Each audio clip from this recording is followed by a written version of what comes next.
नहीं करता।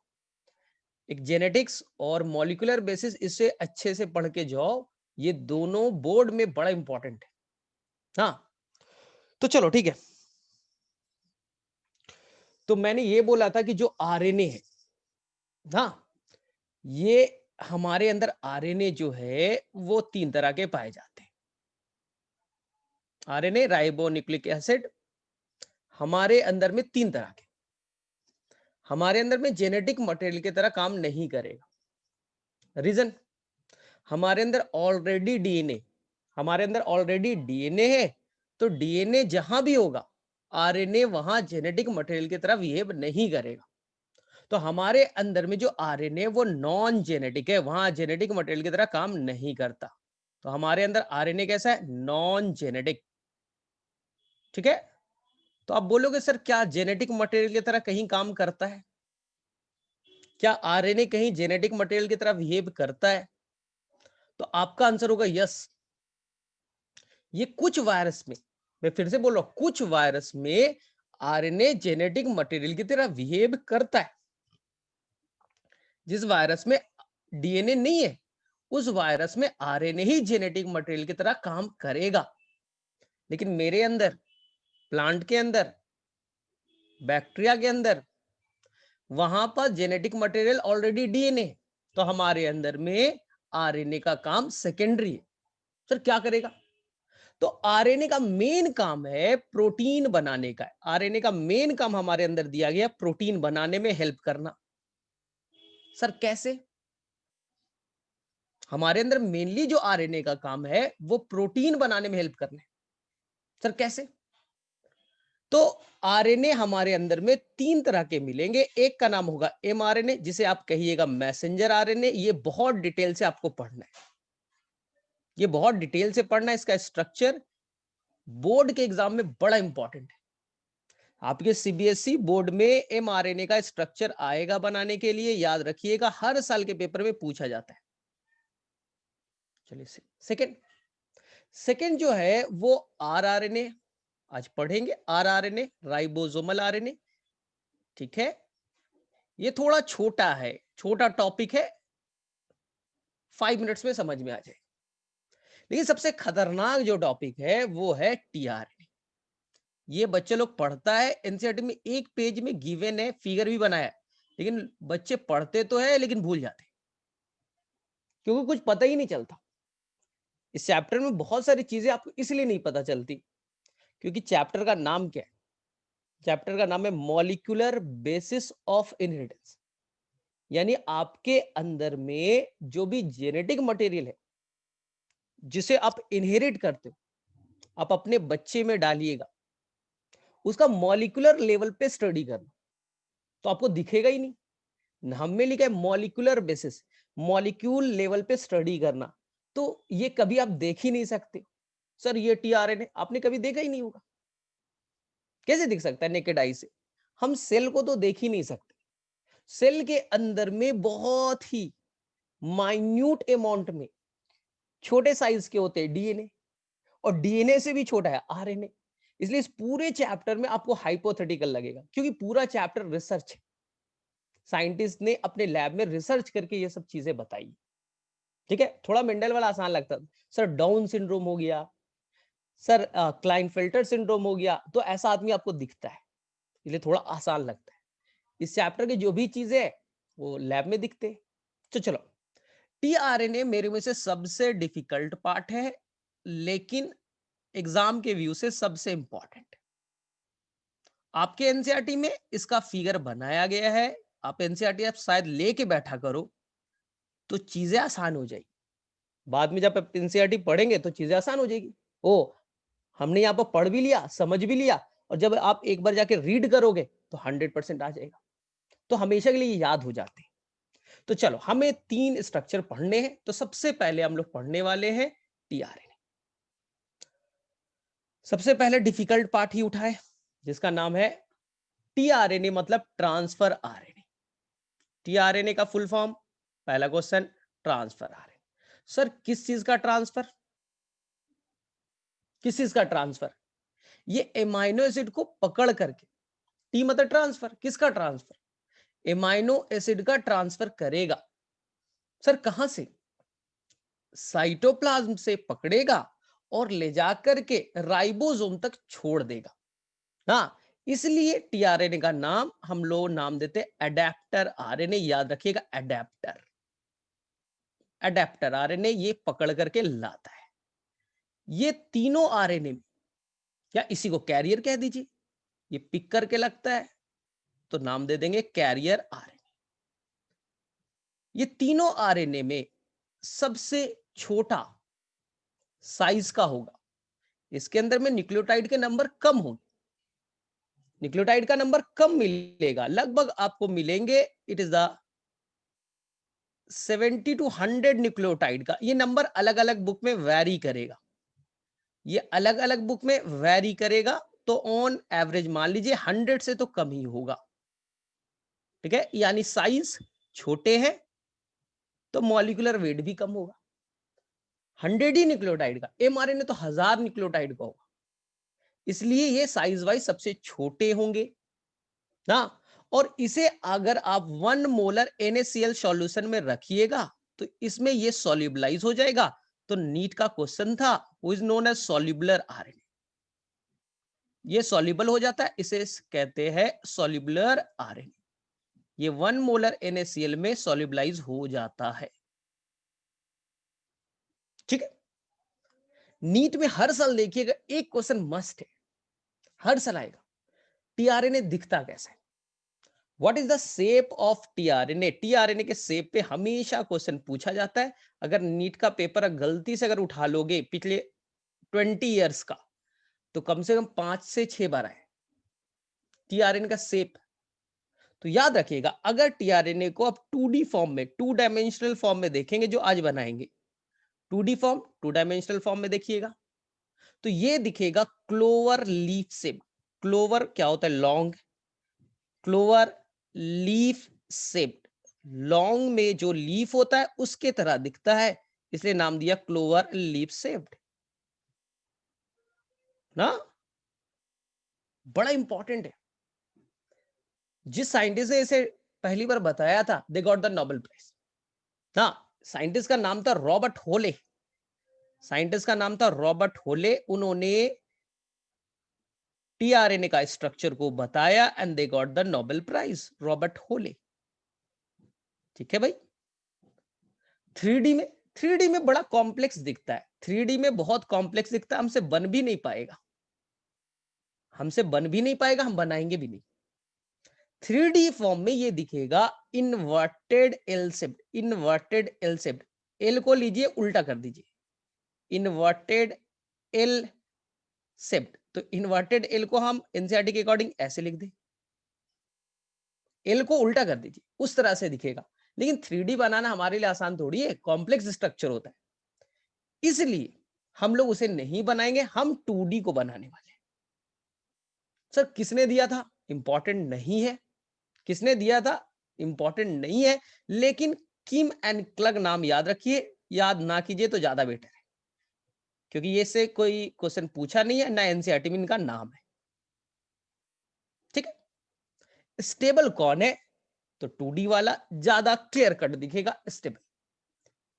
अब एनसीईआरटी में टीआरएनए का स्ट्रक्चर गिवन है, और आप लोग कोई बच्चा बताए एनसीईआरटी जिनके पास अवेलेबल है, पेज नंबर थोड़ा बता दो, पेज नंबर कौन से पेज नंबर पे टीआरएनए का स्ट्रक्चर गिवन है। तो टीआरएनए को कहा जाता है, देखो कोई बच्चे ने देखा जरूर होगा, हाँ 114, 114। तो देखो भाई पहले मैं क्लियर कर देता हूं, टीआरएनए जस्ट लाइक ना, ये रावण की तरह दिखेगा। बोले मतलब रावण के 10 माउथ थे, मुंह थे ना, मुंडी 10 थे, उसी तरह से इसके भी कई सारे हाथ पैर होंगे, टीआरएनए के कई सारे हाथ पैर होंगे, और हर जो हाथ होगा वो अलग अलग काम करेगा। तुम्हारे तरह 2 ही हाथ नहीं है इसमें कि सर ये काम करेंगे, इसके कई सारे हाथ पैर होंगे, पहले याद रखिएगा। तो ये एक साथ कई सारा काम करेगा, तो इसलिए स्टार्टिंग में साइंटिस्ट को कंफ्यूजन हो गया, सर ये एक साथ इतना काम कैसे कर सकता है। तो टीआरएनए के कई सारे हाथ पैर है, और एक साथ वो कई सारा काम करना पसंद करता है। बोले देखते हैं सर क्या काम करना पसंद करता है। तो चलिए हम पहले आपको सिंपल से भाषा में फिगर सिखाते हैं, फिर सेकंड स्लाइड में हम एनसीईआरटी का फिगर बनाएंगे। अभी मेरा वाला फिगर बनाइए, अच्छे से समझिए। सेकंड स्लाइड पे हम एनसीईआरटी का फिगर बनाएंगे और एग्जाम पेपर में एनसीईआरटी का फिगर ही बना दीजिएगा। एग्जाम में एनसीईआरटी का ही फिगर बनाइएगा, अगर टीआरएन का फिगर आ गया तो। बोले ठीक है सर, वो सेकंड स्लाइड में बनेगा। चलो देखो, सबसे पहली बार टीआरएन थोड़ा कॉम्प्लेक्स होगा, तो ये सबसे पहली बार टीआरएनए में देखिए, ये हमने स्टार्ट किया यहां से, ये 5 डैश है। आप सभी को मालूम है डीएनए हो आरएनए हो, एक एंड पे 5 डैश होता है और एक एंड पे 3 डैश होता है। ये तो पोलैरिटी है। लेकिन डीएनए सिंगल स्टैंड का होता है, एक ही धागा होगा, दो धागे नहीं होंगे। बोले ठीक है सर, ये तो हमें आता है। डीएनए 2 धागा, आरएनए 1 धागा, सिंगल स्टैंड। तो ये मैंने 5 डैश पे बनाया, 5 डैश, ठीक है। अब देखिए, ध्यान से देखिएगा, ये मैंने बनाया 5 डैश। अब ये क्या होगा, ध्यान से देखो, इस तरह का ना, इस तरह का वो एक लूप बनाएगा। ध्यान से देखना, ये एक लूप बनाएगा। सर ये लूप क्या है, सर ये लूप क्या है, बड़ा इंपॉर्टेंट है। यहां जो नाइट्रोजनस बेस है, यहां जो नाइट्रोजनस बेस है, वो किसी से हाइड्रोजन बॉन्ड नहीं बनाएंगे, ये छूट गए। ये हाइड्रोजन बॉन्ड बनाना पसंद नहीं करते। तो जो जगह नाइट्रोजनस बेस जहां पास आपस में पेयरिंग नहीं करेंगे, वो अनपेयर्ड जो स्ट्रक्चर होगा उसी को लूप कहते हैं। सर क्या नाम है इस लूप का? नाम आप याद रखिएगा, इस लूप का नाम होगा, एनसीईआरटी में डी लूप लिखा है, पूरा नाम लिख दूं, डीएचयू लूप। फंक्शन क्या है, फुल फॉर्म क्या है, मैं आऊंगा, टेंशन मत लीजिएगा। ये नीला वाला डीएचयू लूप है। येलो वाले में ये आपका मान लो यहां पर एडेनिन है तो यहां पर यूरासिल होगा, गुआनिन है तो साइटोसिन है, साइटोसिन है तो गुआनिन है। यहां नाइट्रोजनस बेस आपस में पेयरिंग कर रहे हैं ना। बोले ठीक है सर। चलिए अब आगे फिर से चलिए, ये टीआरएनए आगे बढ़ा, ठीक है, आगे बढ़े, फिर से आपस में ये क्या कर रहे हैं, ये पेयरिंग कर रहे हैं, ये पेयरिंग कर रहे, पेयरिंग कर रहे। एडेनिन है तो यूरासिल, गुआनिन है तो साइटोसिन, साइटोसिन है तो गुआनिन। फिर से यहां पास एक लूप का फॉर्मेशन होगा, फिर से यहां पास एक लूप का फॉर्मेशन होगा। बोले ठीक है सर, ये कौन सा लूप है आ रहा, रेड वाला कौन सा लूप है सर? इस लूप को कहते हैं एंटी कोडॉन लूप। एंटी मतलब उल्टा, कोडॉन लूप। बोले सर ये मतलब क्या हुआ एंटी कोडॉन लूप का? वेट कीजिए, इतना आसान नहीं है। किसी साइंटिस्ट ने इसे ढूंढ करके नोबेल प्राइज लिया, तो थोड़ा वेट कीजिए, समझ में आएगा। कोडॉन क्या है ये मैंने पिछले क्लास में बताया था, लेकिन आप लोग महान हो, मन से आते हो मन से जाते हो, तो ऐसे ही होगी क्लासेस ना। तो एंटी कोडॉन क्या होता है, कुछ वर्ड आएगा codon, CODON, codon.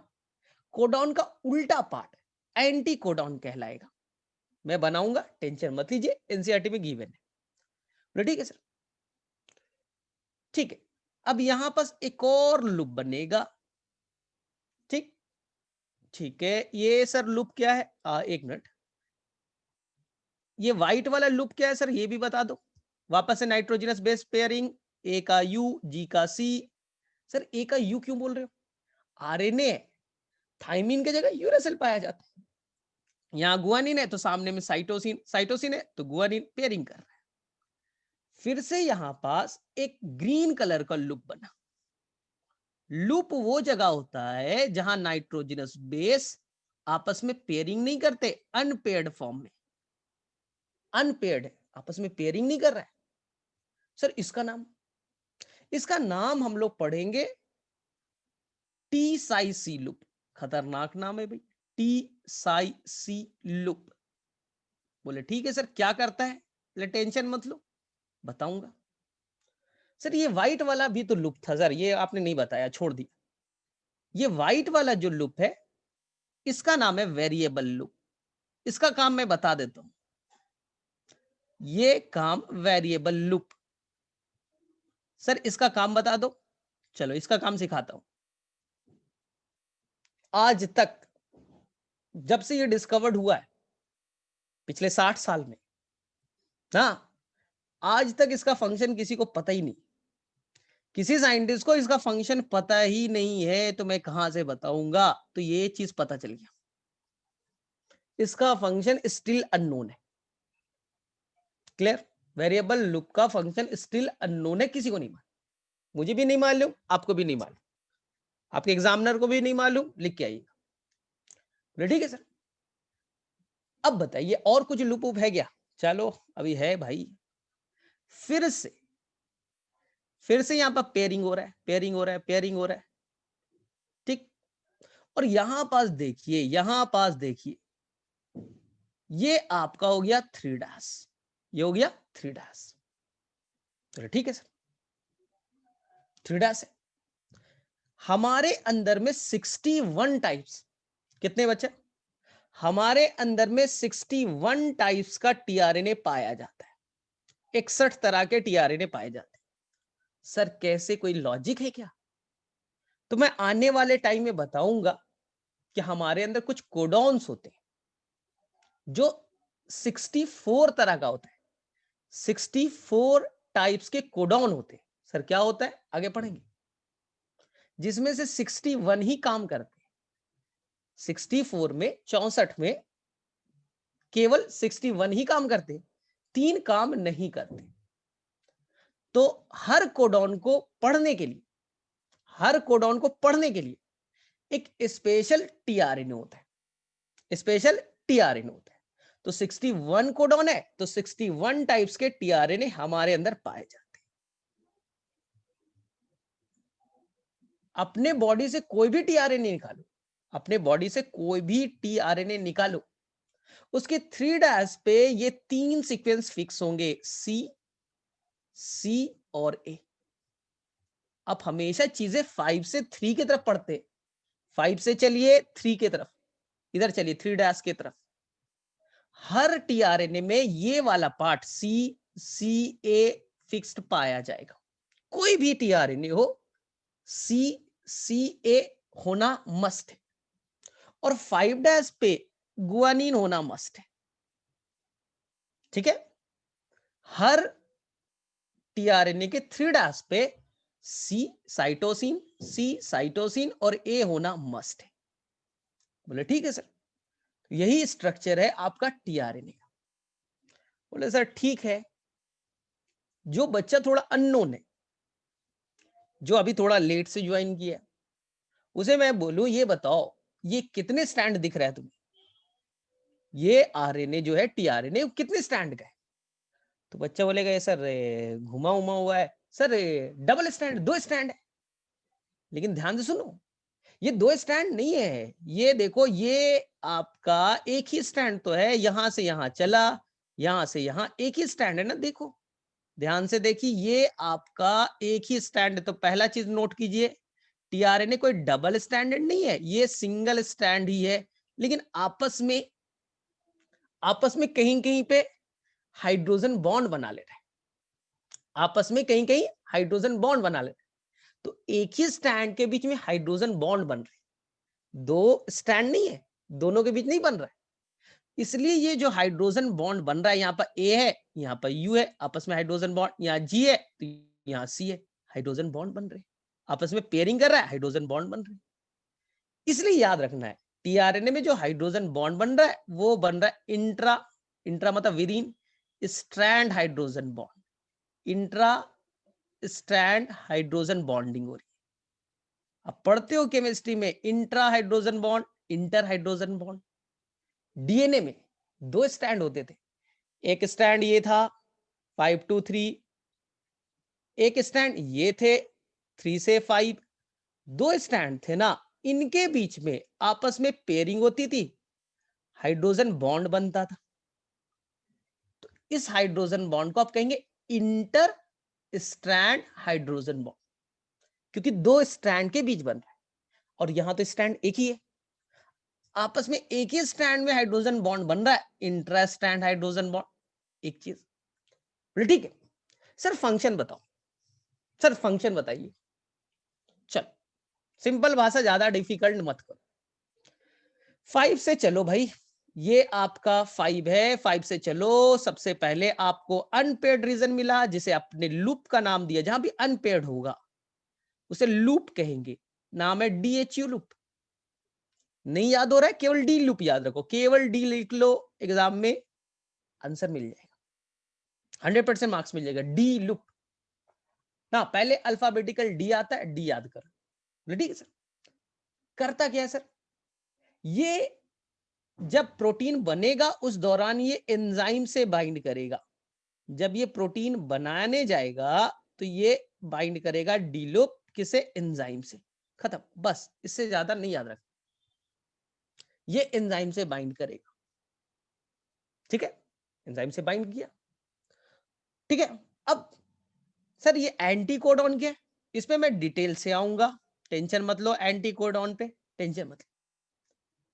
Variable loop, function still unknown, अभी तक किसी को मालूम नहीं है, तुम भी मत याद रखो, भूल जाओ।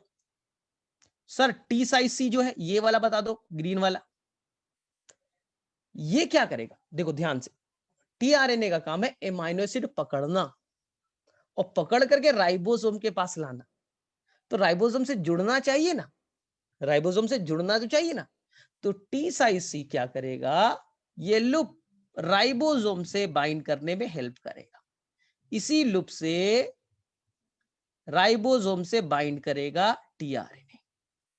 हो गया सर, टीआरएनए करता क्या है, एमाइनो एसिड पकड़ के लाता है। सर कहां पकड़ता है, कहां एमाइनो एसिड है, दिखाओ। तो जो 3 डैश है, ध्यान से देखो, जो आपका 3 डैश है यहां पर, जो 3 डैश आपको दिख रहा है, इसी जगह पे एमाइनो एसिड बाइंड करता है, याद रखिएगा, ये बच्चा लोग एमाइनो एसिड ही है। जो टीआरएनए का 3 डैश है वही कहलाता है एमिनो एसिड बाइंडिंग साइट, ए मतलब एमाइनो एसिड बाइंडिंग साइट, उसी से एमाइनो एसिड बाइंड किया जाता है, तो 3 डैश को कहते हैं एमाइनो एसिड बाइंडिंग साइट, जहां से एमाइनो एसिड बाइंड करेगा। बोलोगे सर यहां सुनो, एमाइनो एसिड तो 20 तरह के होते हैं, हमने पढ़ा है, थोड़ा बहुत पढ़ा है हमने 11th में, 12th में भी पढ़ना है। सर एमाइनो एसिड तो 20 तरह के होते हैं, तो कौन सा एमाइनो एसिड बाइंड करेगा सर, यहाँ ग्लाइसिन बाइंड करेगा, लाइसिन बाइंड करेगा, ग्लूटामिक एसिड बाइंड, कौन सा करेगा, तो बोले टेंशन मत लो, अभी मैं बताऊंगा कि कौन सा एमाइनो एसिड बाइंड करेगा। अपने मन से नहीं कि कुछ भी बना देना है, गलत हो जाएगा, अगर तुम अपने मन से यहां पर बना दिए, सर यहां पर ग्लाइसिन लिख दूं तो गलत हो जाएगा, वेट करो, वेट करो।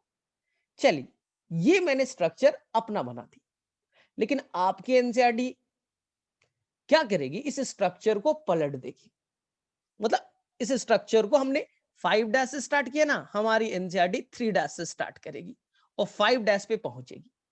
तो अब हम लोग एनसीईआरटी का फिगर बना ले, अब हम लोग एनसीईआरटी में जो फिगर है उसको बनाते हैं, कुछ नहीं करना है, इस बार हमें 3 डैश से स्टार्ट करना है, 5 डैश तक जाना है और एनसीईआरटी कंप्लीट हो जाएगा और एग्जाम में वही बनाइएगा। देखिए, तो फटाफट हम लोग चलिए स्टार्ट करते हैं, कहां से भाई, तो ये हमने बनाया था, जहां तक मुझे याद आ रहा है ये 3 डैश है, तो 3 डैश पे आपको फिक्स्ड था, जहां तक मुझे याद आ रहा है, कौन सा था भाई, सी सी ए फिक्स था, ये 3 डैश, ठीक है। अब 3 डैश चला भाई, यहां पास ऐसे लूप बनाता था, मुझे बताइएगा 3 डैश से बना रहे यानी उल्टा कर दो, तो यहां पर जो लूप बनेगा वो आपका बनेगा, जहां तक मुझे याद है, टी साई सी लूप, ठीक है, क्योंकि मैंने उल्टा कर दिया, रिवर्स कर दिया स्ट्रक्चर, और यहां पर आपस में मस्त हाइड्रोजन बॉन्डिंग कर रहे, मस्त हाइड्रोजन बॉन्डिंग कर रहे। चलिए ठीक है, फिर यहां से चले, यहां से चले, ठीक है भाई, आपस में हाइड्रोजन बॉन्डिंग कर रहे, और यहां पर एक और लूप बनेगा, इस लूप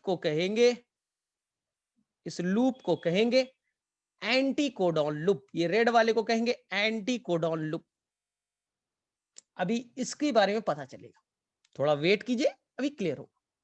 चलिए इसके बाद में हम लोग चले और यहां पर एक और लूप बना देंगे। इस लूप को हम लोग नाम देंगे DHU लूप। जहां तक मुझे याद आ रहा है DHU लूप। बोले ठीक है सर। अब आगे चलेंगे और ये छोटा ही होगा, ये 5 डैश है ना, ये 5 डैश है, यहां पास एक फिक्स्ड होगा। कौन सा फिक्स्ड है भाई? यहां पास होगा जी। आपकी एनसीईआरटी के अकॉर्डिंग यही फिगर है भाई। हमने फिगर को उल्टा कर दिया। हमने पहले वाले फिगर में 5 से 3 बनाया था, इस बार मैंने 3 से 5 की तरफ बना दिया, बस यही किया है और आपका एनसीईआरटी कंप्लीट हो जाता है। सर वेरिएबल वाला, तो एनसीईआरटी में कुछ गड़बड़। मेरे अकॉर्डिंग वेरिएबल लूप तो यहां पास आना चाहिए, लेकिन आपकी एनसीईआरटी थोड़ी महान है, उसने यहां बना दिया। हाँ, हमने स्ट्रक्चर को पलट दिया तो वेरिएबल लूप यहां आ जाएगा, क्योंकि वो टी साइज सी के पास होता है। तो यही आपका स्ट्रक्चर है टीआरएनए का। सर ये 2D है या 3D? तो ये भाई साहब आपका है 2D शेप। चलो वापस से सर एक बार काम फिर से बता दो। चलिए काम पढ़ते। 5 डैश से चलते हैं, तो सबसे पहले आया DHU लूप। बताइएगा ये बाइंड करेगा एंजाइम से। एंजाइम पहचानेगा एमाइनो एसिड को। सेल में 20 तरह के एमाइनो एसिड है, ये किससे जाके बाइंड कर जाए भाई? तो ये पहले क्या करेगा? एंजाइम को ढूंढेगा, ये एंजाइम इधर आओ। एंजाइम बाइंड कर गया और एंजाइम को बोलेगा कि मुझे वो वाला एमाइनो एसिड चाहिए, ग्लाइसिन वाला एमाइनो एसिड चाहिए। एंजाइम क्या करेगा? हेल्प करेगा पहचानने में, और यहां पास 3 डैश से ग्लाइसिन को जोड़ दिया जाएगा। तो एंजाइम हेल्प करता है एमाइनो एसिड को पहचानने में, वो पहचान लिया उससे बाइंड करेगा और यहां पास एमाइनो एसिड ग्लाइसिन जोड़ दिया जाएगा। लेकिन अभी वेट कीजिए, तो DHU लूप का काम क्या हो गया? एंजाइम से बाइंड करना। ठीक है सर। वेरिएबल लूप, तो इसका फंक्शन स्टिल अननोन। सर टीसाइसी, ये राइबोसोम से बाइंड करने में हेल्प करेगा, राइबोसोम। ठीक है सर ये वाला अभी तक क्लियर नहीं है। सर ये क्लियर नहीं है, ये आपने क्या बताया ना, ये तो मुझे पूरा बाउंस कर गया है, एंटी कोडॉन लूप। ठीक है, करने दो भाई, बाउंस करने दो, अच्छी चीज है। ये एंटी कोडॉन लूप तभी समझ में आएगा जब तुम्हें थोड़ा बाउंस करेगा चीजें। बोले ठीक है सर, अब पढ़ते ना, बता दो ना। चलो अब बता दो। ये तुम्हारा पूरा स्ट्रक्चर टीआरएनए, ध्यान से सुनना। मैंने अब बनाया एक एमआरएनए, ये व्हाइट वाला, ध्यान से बच्चा। मैंने एक एमआरएनए बनाया। सर एमआरएनए कैसे बनता है? डीएनए से बनता है एमआरएनए। एमआरएनए मैंने बनाया 5 डैश और ये बनाया मैंने 3 डैश। बोले बना दिया सर, एमआरएनए बन गया, क्या दिक्कत है? बन गया भाई, अच्छी बात है। ध्यान से सुनना, एमआरएनए पे बहुत सारे नाइट्रोजनस बेस पाए जाएंगे। एमआरएनए पे क्या पाया जाएगा? Nitrogenous base. जैसे कि यहां पर नाइट्रोजनस बेस है ए, यहां पर नाइट्रोजनस बेस है यू, जैसे यहां पर से जी। रट मत लेना, मैंने समझाने के लिए बताया, AUG। एनसीईआरटी में दूसरा नाम दिया। कोई भी तुम अपनी मर्जी से बनाओ, तुम्हारी मर्जी, जो भी बनाने बनाइए। तो नाइट्रोजनस बेस 3-3 के सेट में होते हैं, जैसे AUG हो गया, यहां पास UUU हो गया, यहां पास ठीक है भाई GUG हो गया। ठीक है, ऐसे सेट में बनाइए, क्योंकि एनसीईआरटी में भी ऐसा ही दिया है। तो बोले ठीक है सर, जो एमआरएनए है उस पे नाइट्रोजनस बेस पाए जाते हैं। मेरी मर्जी, मैं अपने मन से बनाऊंगा एग्जाम में, आप नहीं बोलो, नहीं बोलूंगा। जो एनसीईआरटी ने बनाया वही छाप ले, गलत है। आप अपनी मर्जी से बनाओ ना। बोले ठीक है सर, मेरी मर्जी है, मैं AUG नहीं UUU बनाऊंगा। बनाओ भाई, मैंने मना नहीं किया। तुम्हारी जो मर्जी मर जाओ। लेकिन जो AUG है, ध्यान से सुनना, जो AUG है, ये AUG तुम्हें दिख रहा है, इसे एक कोडॉन कहते हैं, CODON, कोडॉन कहते हैं। जो UUU है, अगला 3 एक कोडॉन, GUG अगला 3 एक कोडॉन।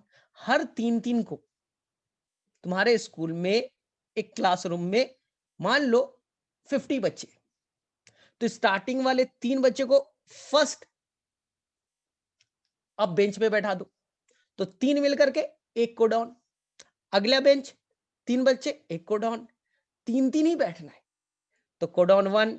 अब बोलते हो bench number 1, bench number 2, bench number 3, मैं उसे बोलता हूँ कोडॉन 1, कोडॉन 2, कोडॉन 3। हर बेंच पे 3 ही बच्चे आएंगे।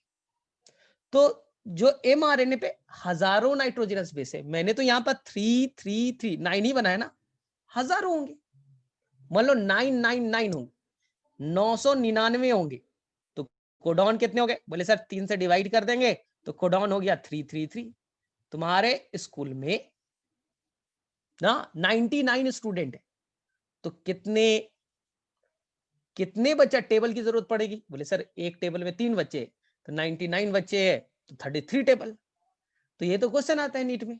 और तो बोलते सर बहुत डिफिकल्ट आ गया था। क्वेश्चन आया, टोटल नाइट्रोजनस बेस कितने? 999, तो टोटल कोडॉन 333। ये एक कोडॉन है, AUG एक कोडॉन, UUU एक कोडॉन, GUG एक कोडॉन। अब कोडॉन को पढ़ना है, कोडॉन को पढ़ना है, तो यहां देखिए कोडॉन को पढ़ने के लिए ए का कॉम्प्लीमेंट्री यहां पास है यू। ए को पढ़ने के लिए यहां पास क्या है भाई? यू है। mRNA पे यू है तो उसे पढ़ने के लिए ए है, उसका कॉम्प्लीमेंट्री। यहां पर जी है तो यहां पर उसे पढ़ने के लिए सी है, उसका कॉम्प्लीमेंट्री। सिंपल। कोडॉन का जस्ट कॉम्प्लीमेंट्री, यहां ए है तो यहां यू है तो यहां ए, यहां जी है तो यहां सी। तो कोडॉन का जस्ट उल्टा सीक्वेंस कहां है? बोले सर टीआरएनए पे। तो कोडॉन का जस्ट उल्टा एंटी कोडॉन नहीं कहलाएगा? कोडॉन के जस्ट उल्टे को क्या कहेंगे? कोडॉन को पढ़ने वाला, यहां जी जी जी रहता तो सामने में सी सी सी रहता। सिंपल है। यहां पर अगर यहां पर देखो यू यू यू था तो यहां बनता ए ए ए रहता। सिंपल, उसका कॉम्प्लीमेंट। इसलिए कोडॉन को पढ़ने वाला लूप है, इसलिए नाम है एंटी कोडॉन लूप। कुछ हायर बुक्स में ग्रेजुएशन में जाओगे तो एंटी कोडॉन लूप का एक और नाम, बोले सर क्या नाम है? बड़ा इंटरेस्टिंग है, इसलिए बता रहा हूं। सर क्या नाम है? कोडॉन का उल्टा है, इसलिए इसे कहेंगे नोडॉक। नोडॉक, बोले ये क्या मतलब है सर? कोडॉन का उल्टा है, कोडॉन पढ़िए CODON, तो उल्टा पढ़िए ना, नोडॉक हो गया, कोडॉन का उल्टा है ना, CODON का उल्टा कीजिए तो ये हो गया नोडॉक। एंटी कोडॉन को नोडॉक भी कहते हैं। तो कोडॉन का जस्ट कॉम्प्लीमेंट्री एंटी कोडॉन हो गया। अब एनसीईआरटी में थोड़ा सा स्ट्रक्चर मैच कीजिए। एक मिनट रुक जी सर, AUG है सर, तो यहां पर एंटी कोडॉन ये बन गया। अब थोड़ा रट्टा मारना पड़ेगा। अगर यहां पर AUG है, यहां पर अगर AUG है तो टीआरएनए को बोला गया भाई साहब AUG है। देख लो ध्यान से, कोडॉन कौन है? AUG। तो इस टीआरएनए पे जब भी आएगा, ये फिक्स्ड है, अगर कोडॉन पे AUG है, उसको पढ़ने वाला एंटी कोडॉन है, तो टीआरएनए को पता है कि कोडवर्ड AUG आया है, तो मुझे एमाइनो एसिड यहां ग्लाइसिन नहीं मिथियोनिन लाना पड़ेगा। ये फिक्स्ड है, ये फिक्स्ड है। अगर यहां पर AUG है तो मुझे यहां पास लाना पड़ेगा मिथियोनिन। बोले सर ये पूरा कोडवर्ड याद करना पड़ेगा क्या सर? अगर सर यू रहता तो, अगर सर mRNA पे यू रहता तो टीआरएनए पे क्या होता है? एंटीकोडॉन में क्या होता है? यू का ए यू का ए यू का ए, एंटीकोडॉन पे ए रहता। तो इसे मालूम है इस टीआरएनए को कि मुझे एक एमाइनो एसिड लाना है जिसका नाम होगा फिनाइल एलानिन। Phenyl alanine. बोले सर बड़ा डिफिकल्ट है, ये चीज अगले क्लास में क्लियर होगी, ये चीज अगले क्लास में क्लियर होगी। सर जीयूजी रहेगा तो क्या आएगा? तो ये कहानी अगले क्लास में 100% क्लियर होगी। जीयूजी रहेगा तो ग्लूटामिक एसिड आएगा। सर क्यों? सर क्यों बताओ? तो क्यों बताऊं, मैं बता रहा हूं। क्योंकि आप जो पेज नंबर 114 पढ़ रहे थे ना, 2 से 3 पेज आगे जाइएगा तो एनसीईआरटी में एक बॉक्स बना है, इस तरह का एक बॉक्स मिलेगा और वहां पर लिखा होगा बच्चा इस तरह से बनाया होगा। अगर आपके पास एनसीईआरटी हुई ना, ये बनाओ, और वहां कोड वर्ड का डिकोडिफिकेशन दे रखा है। अगर वहां पर दिया है बच्चा, यहाँ पर यू यू यू रहेगा तो फिनाइल एलानिन बनेगा, जी यू जी रहेगा तो ग्लूटामिक एसिड बनेगा। मैंने उसी टेबल का कोडवर्ड को यहां यूज कर लिया। सर कोडवर्ड कैसे बनेगा? जी यू जी ग्लाइसिन ही क्यों बनाएगा? Sir A U G methionine ही क्यों बनाएगा? तो बेटा ये दुनिया का सबसे डिफिकल्ट प्रोसेस था, पता करना, इस कोडवर्ड को पता करना। और इस पता करने के लिए इंडियन साइंटिस्ट को नोबेल प्राइज मिला। इस चीज को पता कर, इस जो टेबल है ना, बड़ा डिफिकल्ट है, मुझे भी याद नहीं है, तुम्हें कहां से याद होगा, बड़ा डिफिकल्ट था। साइंटिस्ट लोग ढूंढते रह गए, सालों साल लग गए। इसी के लिए 3 साइंटिस्ट को नोबेल प्राइज मिलता है, जिसमें एक साइंटिस्ट इंडियन है, हरगोविंद खुराना। कभी डाल करके देखो हरगोविंद खुराना का नाम, they got the Nobel prize इसी चीज को पता करने में। और ये बहुत डिटेल से आपको पढ़ना है, और ये फिक्स है, ये एक्सपेरिमेंटल है। तुम अपने मन से सर यू यू यू मन नहीं कर रहा सर, यू यू हम लोग ग्लाइसिन बना दे क्या? तुम्हारी मर्जी नहीं चलेगी, फिक्स्ड है ये रूल, फिक्स्ड है, स्टार्टिंग से ये रूल फिक्स्ड रहा है, तो आपको चेंजेस नहीं करना है। और साइंटिस्ट ने बड़ा मुश्किल से ढूंढा है। इसी को हम लोग कहते हैं, अगले क्लास में पढ़ने वाले जेनेटिक कोड के बारे में। हाँ, इसलिए थोड़ा सा आपको डिफिकल्टी लगती है, क्योंकि भाई नोबेल प्राइज जीत रहा है और तुम्हें सिंपल भाषा में सीखना है, थोड़ा डिफिकल्टी हो सकती है। चलो ठीक है, तो मेरे में से अब फटाफट बच्चे लोग बताओ, अब कर लोगे? एनसीईआरटी में क्या है? एनसीईआरटी में एमआरएनए पे जो फिगर है वो चेंजेस है। एमआरएनए पे जो कोडॉन है अलग है, तो यहाँ एमाइनो एसिड भी देखिएगा अलग होंगे। एनसीईआरटी में जो एमआरएनए उस पे कोडॉन अलग, तो एमाइनो एसिड भी अलग होंगे। ये तो फिक्स है, वो टेबल से निकाला गया है। तो अपना मन से नहीं सर कुछ भी लिख दिया, यहाँ कोई भी एमाइनो एसिड चिपका दिया। तो ऐसा वाला एग्जाम में याद करके जाना जो तुम्हें याद होगा। जैसे आराम से एयूजी वाला कर लेना, एयूजी वाला कर लेना, तो यहाँ पर एमाइनो एसिड मिथियोनिन बन जाएगा। यू यू यू बना लेना तो फिनाइल एलानिन बन जाएगा। तो तुम्हें जो याद होगा वही वाला एग्जाम में बना के आना। तो सर एग्जाम में तो भूल गए थे, दूसरा एमाइनो एसिड लिख दिया, तो बेटा 0 नंबर आ जाएगा। इसलिए तुम्हें जो मर्जी, ऐसा नहीं कि एनसीईआरटी का छापना है, एनसीईआरटी में जो दिया है बोला अगर याद हो जाए तो वही लिख देना। मैंने तुम्हें कभी मना नहीं किया, तुम दूसरा भी बना सकते हो, लेकिन एग्जामिनर को आता नहीं है। काम की चीज बताऊं, एग्जामिनर को आता नहीं। एग्जामिनर बोले एनसीईआरटी में तो दूसरा अमीनो एसिड था, तुमने दूसरा दिया, बेटा नंबर काट लेंगे। तो बेटर है जो एनसीईआरटी ने दिया है वही वाला बना लीजिएगा, 100% मार्क्स आ जाएंगे। क्योंकि वो भी इतना नहीं फट फट चेक कर रहे यहाँ अमीनो एसिड गलत मार दिया भाई, वहां तो ऐसा था यहाँ ऐसा बना दिया, तो बेटा नंबर काट दे।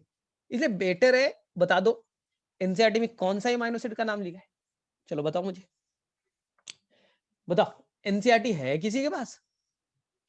तो अब टेंशन नहीं लेना है, तुम अगर दूसरा बनाते तो गलत नहीं है, अगर तुम दूसरे अमीनो एसिड बना करके लिखते हो तो गलत नहीं है, ठीक है। लेकिन एग्जामिनर मूड में होता है ना, छोटे मोटे टीचर को तो पता ही नहीं, इसलिए बेटर है कि तुम क्या करो, जो एनसीईआरटी में कोड ऑन दिया वही अमीनो एसिड बना दीजिएगा, हो गया प्रॉब्लम सॉल्व। चलो भाई, मैंने पूरा समझा दिया जितना हो सकता था। चलो बताओ किसे किसे समझ में आया, किसे किसे रिपीट करने की जरूरत है, फटाफट।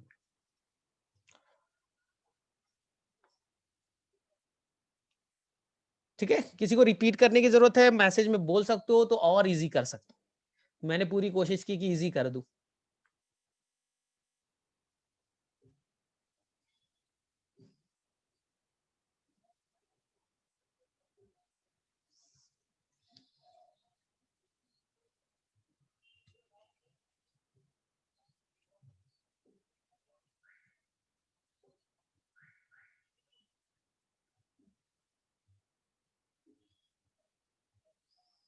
कर लोगे?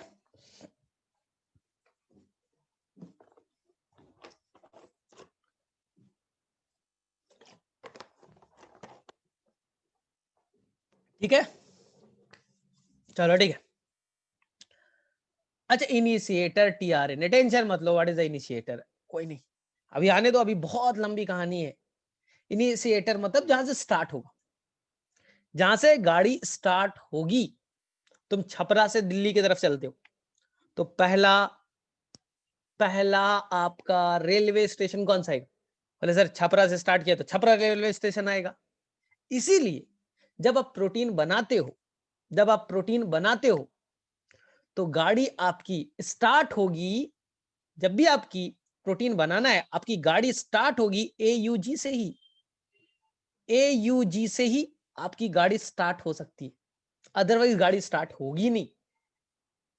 इसलिए इसे हम लोग कहते हैं स्टार्ट कोडॉन, AUG। जैसे यहां पर UUU है, यहां पास 5 डैश पे CAG था, इसे पहचानने के नहीं कौन है, भागो भागो भागो, हम स्टार्ट करेंगे AUG से ही ना। तो सबसे पहली आपकी जो रेलवे स्टार्ट होगी, ट्रेन स्टार्ट होगी, वो फिक्स्ड है, AUG से ही स्टार्ट किया जाएगा। इसलिए AUG को आपके एनसीईआरटी इनिशिएशन कोडॉन भी कहेगी। और इसे पढ़ने के लिए कौन आएगा सर? टीआरएनए आएगा। और टीआरएनए कौन होगा सर? ए का यू, यू का ए, जी का सी। तो ये वाला जो टीआरएनए आएगा उसे इनिशिएटर टीआरएनए कहेंगे। जहां से स्टार्ट होगी उसे पढ़ने वाला जो टीआरएनए इनिशिएटर टीआरएनए आएगा। क्लियर? आ गया समझ में? डन कर लोगे अब? चलो ठीक है, यानी टीआरएनए तुम्हारा क्लियर। चलो कुछ क्वेश्चंस मैं पूछ लेता हूं। चलो फटाफट पहला क्वेश्चन ये बताइए, टीआरएनए 2 डायमेंशनल शेप में कैसा दिखता है? 2D में, 2 डायमेंशनल फॉर्म में कैसा दिखता है, जो मैं बोर्ड पे बनाया था। चलो जो क्वेश्चन आता है ना नीट का सारा सॉल्व करा देता। जो टीआरएनए है वो 2D फॉर्म में कैसा दिखता है? तो याद रजिया, अरे भाई इतना मैं बक रहा हूं, अरे इन्वर्टेड एल शेप 3D में दिखता है भाई, 2D में क्लोवर लीफ से, लॉन्ग लॉन्ग खाया है, उसके लीफ की तरह दिखता है, क्लोवर लीफ से। चलो ठीक है, 3D फॉर्म में टीआरएनए कैसा दिखता है? 3D फॉर्म में ये टीआरएनए कैसा दिखता है? तो बोलेंगे sir inverted L shape, L का उल्टा कर देंगे, inverted L shape, inverted L shape. चलो ठीक है, ये बताओ 2D form clover leaf shape structure किस साइंटिस्ट ने दिया था? 2D फॉर्म, 2 डायमेंशनल फॉर्म किस साइंटिस्ट ने दिया था? तो बहुत आसान है सर, उसे नोबेल प्राइज दे दिया गया, इसी हरगोविंद खुराना के साथ उन्हें भी मिला था। तो थोड़ा सा सर्च किया करो, ऐसा नहीं कि बस रट्टा मार रहे हो बचपन से, और इंडियन 3 साइंटिस्ट को नोबेल प्राइज मिला है, इकोनॉमिक्स में इन्हें मिला है, और इन्हें ठीक है बायोलॉजी में मिला है ना। तो ऐसा नहीं रटना चाहिए, थोड़ा जानो उनके बारे में, एक एक दो दो लाइन तो जानो ना। चलो ठीक है, आंसर इज द रॉबर्ट होले। उसी के साथ में आपके हरगोविंद खुराना को भी नोबेल प्राइज मिला गया। ठीक है, चलो next question, what is the function of, what is the function of DHU loop? बस एक लाइन का बताना, what is the function of DHU loop?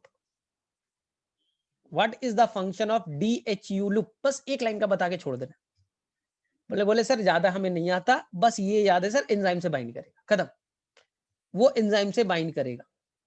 ठीक है, what is the function of T-Psi-C loop? What is the function of T-Psi-C loop?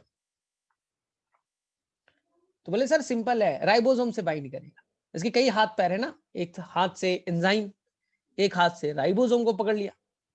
चलिए ये बताइए tRNA में किस जगह से एमाइनो एसिड बाइंड करेगा, 5 डैश पे या 3 डैश पे?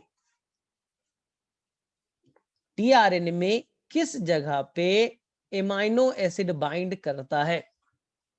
किस जगह पे एमाइनो एसिड बाइंड करता है? किस जगह पे एमाइनो एसिड बाइंड करता है? तो आंसर है 3' पे।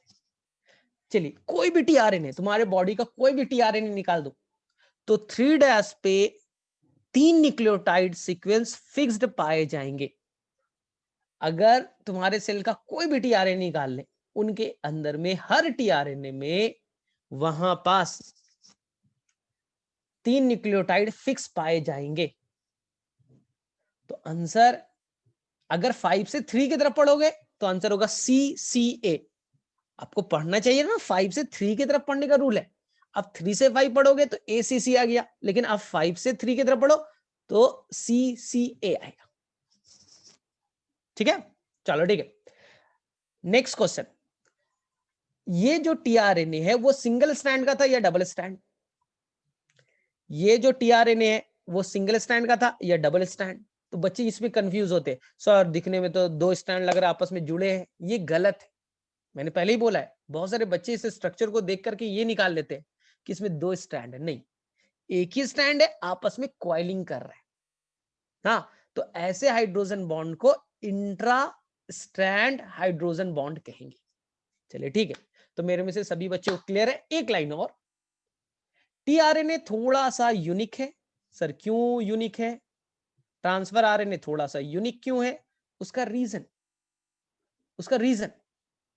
टीआरएनए के अंदर में कुछ पाए जाते अनयूजुअल।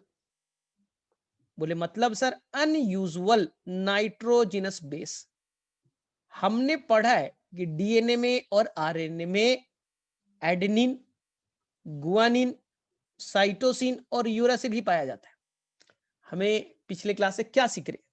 तो सर हम लोग यही जानते हैं कि 4 तरह के नाइट्रोजनस बेस पाए जाते हैं, एडेनिन, गुआनिन, ठीक है, साइटोसिन और यूरासिल। लेकिन टीआरएनए में इसके अलावा कुछ मॉडिफाइड नाइट्रोजनस बेस पाए जाते हैं। मॉडिफाइड नाइट्रोजनस बेस पाए जाते हैं, इसलिए मैंने नाम दिया अनयूजुअल। जनरली वो पाया नहीं जाता, लेकिन यहां देखा जाएगा। मॉडिफाइड नाइट्रोजनस बेस पाए जाते हैं। किसी बच्ची ने आंसर भी दिया, यानी उसने पढ़ा था। ठीक है, उसका नाम है, साई नाम है, इसका नाम होता है स्यूडो यूरिडीन। तभी तो नाम मैंने दिया था TSIC, स्यूडो यूरिडीन। बोले ठीक है सर, और ठीक है साई। और एक आई नाम का होगा जिसका नाम होता है आइनोसिन, आइनोसिन।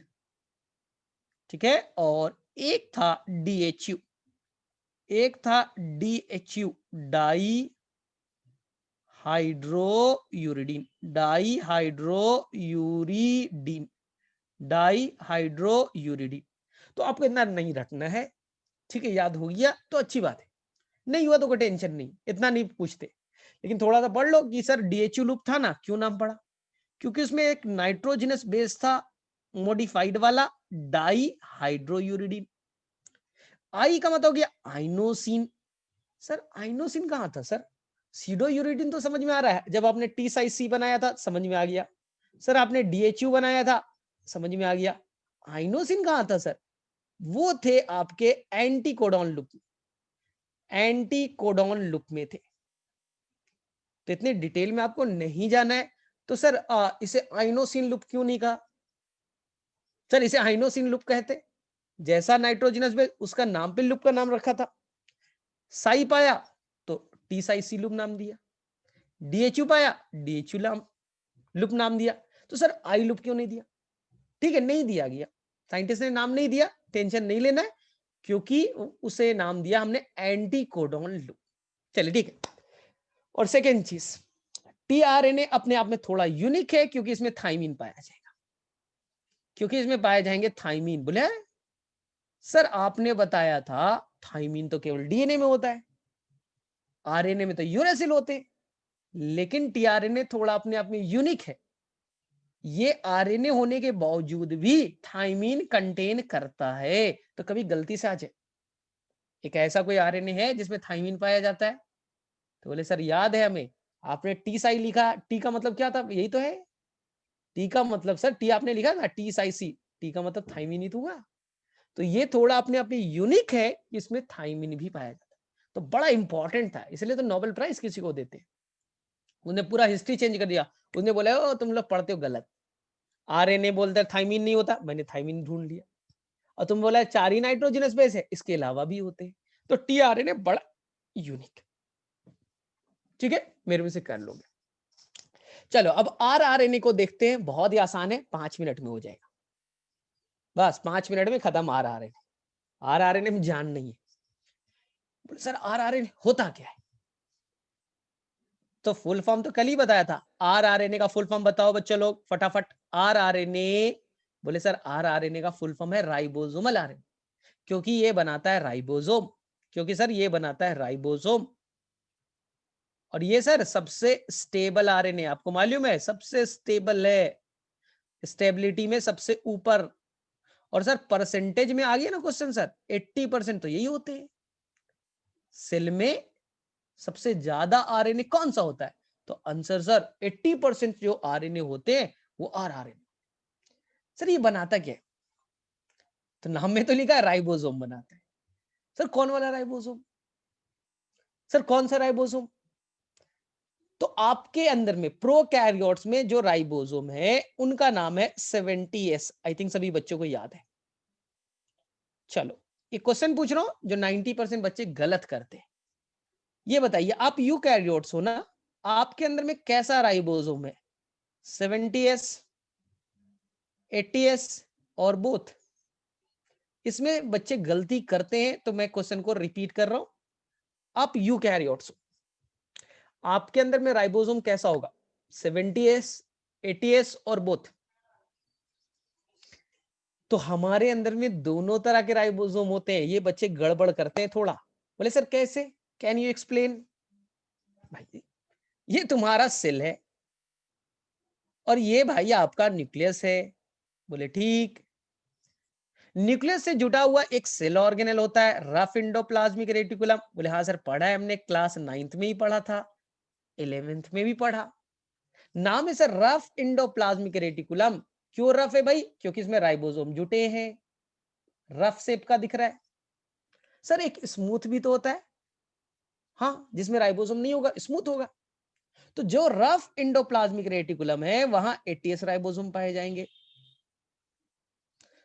और कुछ राइबोसोम साइटोप्लाज्म में फ्री होते हैं, कुछ राइबोसोम साइटोप्लाज्म में फ्री होते हैं, free ribosome, free ribosome cytoplasm में फ्री है। ये भी होते 80S, ये भी होते 80S। तो सर 70S कहां होता है? 70S तो कहीं है ही नहीं। अरे है, रुको। 70S पाया जाता है आपके सेल ऑर्गेनेल है बच्चे लोग, माइटोकॉन्ड्रिया। प्लांट अगर है तो माइटोकॉन्ड्रिया के अलावा क्लोरोप्लास्ट, प्लास्टिड जिसे कहते हो, उनके अंदर पाए जाएंगे 70S, उनके अंदर पाए जाएंगे 70S। याद करो। बोले हाँ सर पढ़ा तो था लेकिन भूल गए। तो आपके सेल में 70S हो गया, माइटोकॉन्ड्रिया में, प्लास्टिड में, और 80S हो गया कहां? साइटोप्लाज्म में, रफ इंडोप्लाज्मिक रेटिकुलम। तो दोनों पाए जाते हैं। जैसे ही मैं पूछता हूं बच्चे गलती करके आते, बच्चे गलती कर देते, उन्हें बस रट्टा मार लिया, ओ यूकैरियोट 80S, प्रोकैरियोट 70S। थोड़ा सा कॉन्सेप्चुअल, चलो चीजें आसान लगी। चलो अब देखो, तो सर राइबोसोम आखिर बने कैसे हैं? ध्यान से देखिए, देखो भाई, ये देखो, राइबोसोम एक है 70S और ये है 80S। ठीक, आपको ये भी सिखाया गया। जो 70S है उसमें दो पार्ट है, एक का नाम है 30S। अगर आपको थोड़ा सा कॉन्सेप्चुअल क्लियर है, कॉन्सेप्ट आपको पता है, तो 70S के दो पार्ट, एक होता है 30S और एक होता है 50S। स्मॉलर सब यूनिट 30S, लार्जर सब unit it is the 50S।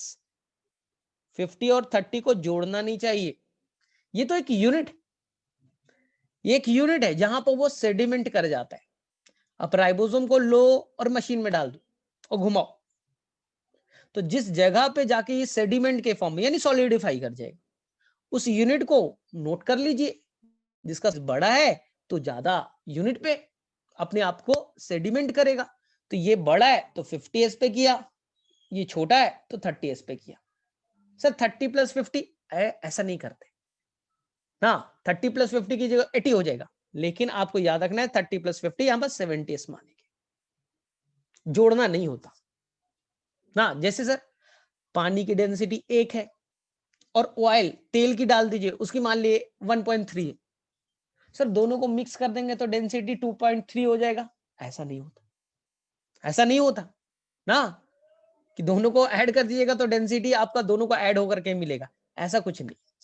चलिए अब हम लोग आ जाए एटीएस पे। एटीएस में दो पार्ट, एक का नाम है 40s स्मॉलर सब यूनिट और एक का नाम है 60s। सर एस का मीनिंग स्वेडबर्ग यूनिट, एस का मीनिंग स्वेडबर्ग यूनिट। तो ये हो गया भाई साहब आपका 40s और 60s। सर राइबोसोम बने किस चीज से? Ribosome is only made up of, ribosome is only made up of protein and rRNA. Ribosome is only made up of only protein plus rRNA, ribosomal RNA। खत्म, कोई membrane से covered नहीं होगा।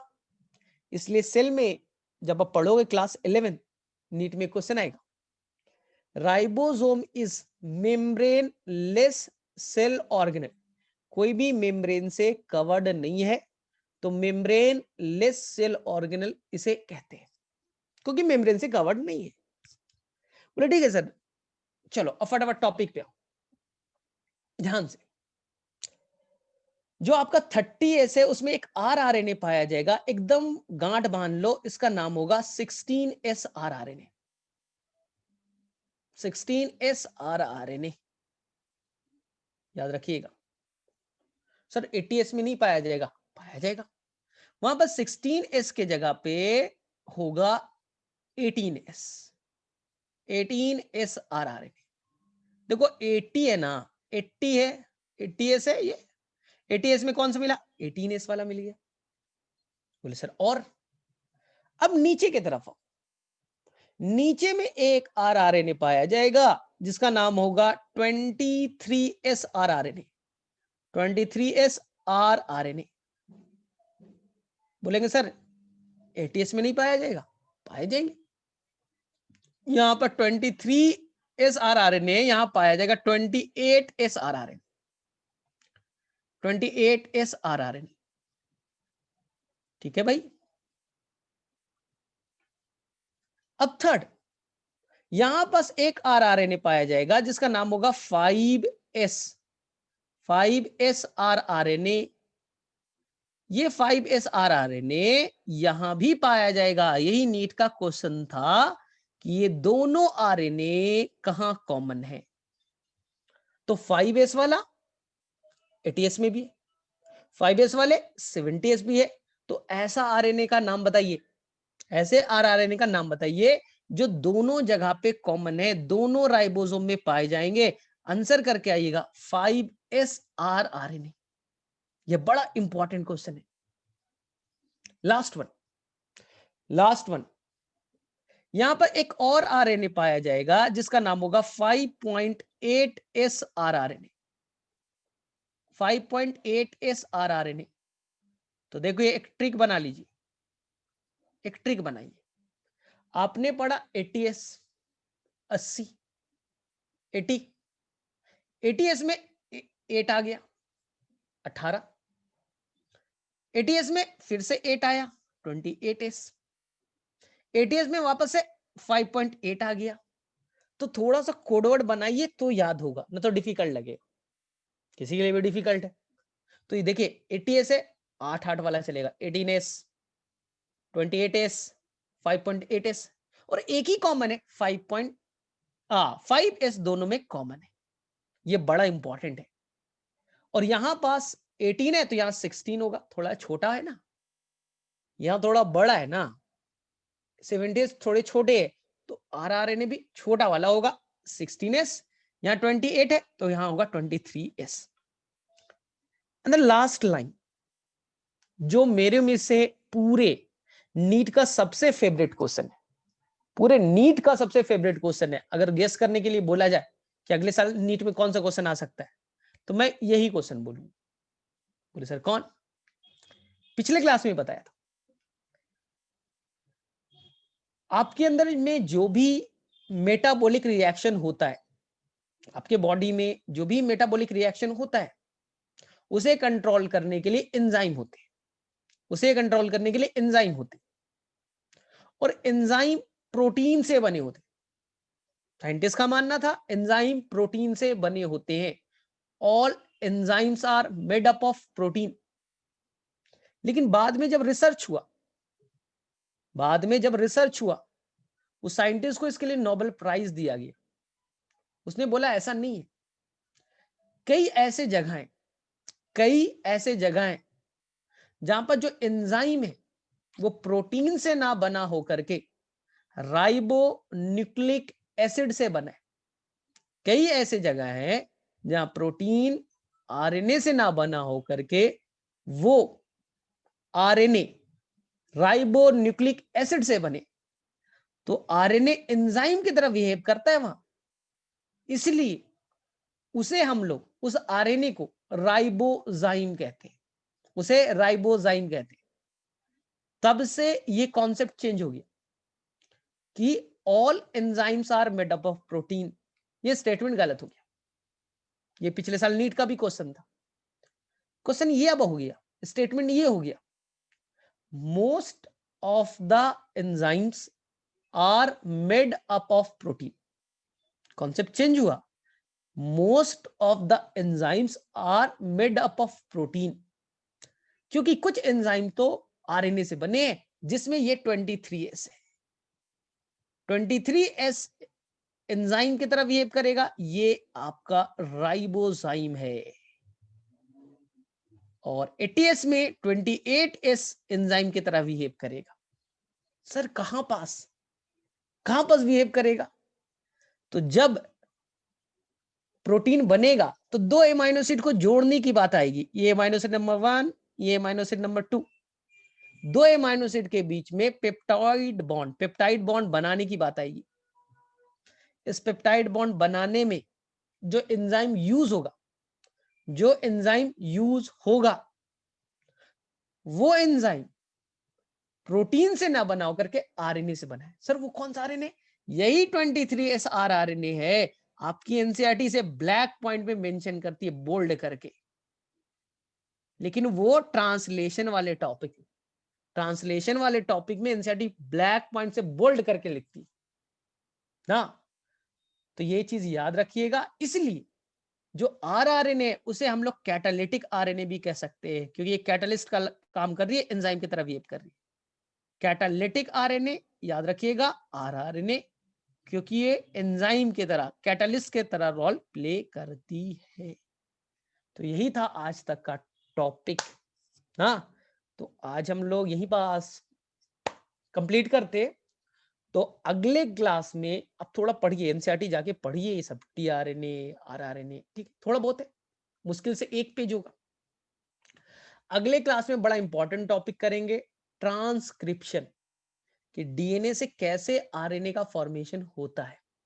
तो थोड़ा एनसीईआरटी को रीड कीजिए, तभी आपको बेटर समझ में आएगा। यही चैप्टर तो पढ़ना है डिटेल से। और अगर नीट के व्यू से देखोगे तो 4 से 5 क्वेश्चन, और ये ऐसे क्वेश्चन होते हैं जो बनते नहीं। चलो ठीक है, अच्छा ठीक है, मैं स्लाइड डाल देता हूँ। अच्छा लेखिका इतना, ठीक है, माइटोकॉन्ड्रिया में 70S 80S, चलो ठीक है। तो ये मैं डाल देता हूँ, किसी को अगर कोई मेरे से होगा नहीं डाउट हो तो वापस से रिकॉर्डेड वाले देख लिया करो। हाँ, मैंने बहुत ही सिंपल वे में तोड़ करके इस चैप्टर को पढ़ा था, इसलिए थोड़ा सा टाइम लगेगा। और फटाफट पढ़ाऊंगा, टाइम ठीक है, जल्दी कवर तो हो जाएगा, समझ में कुछ भी नहीं आएगा। चलो ठीक है फिर।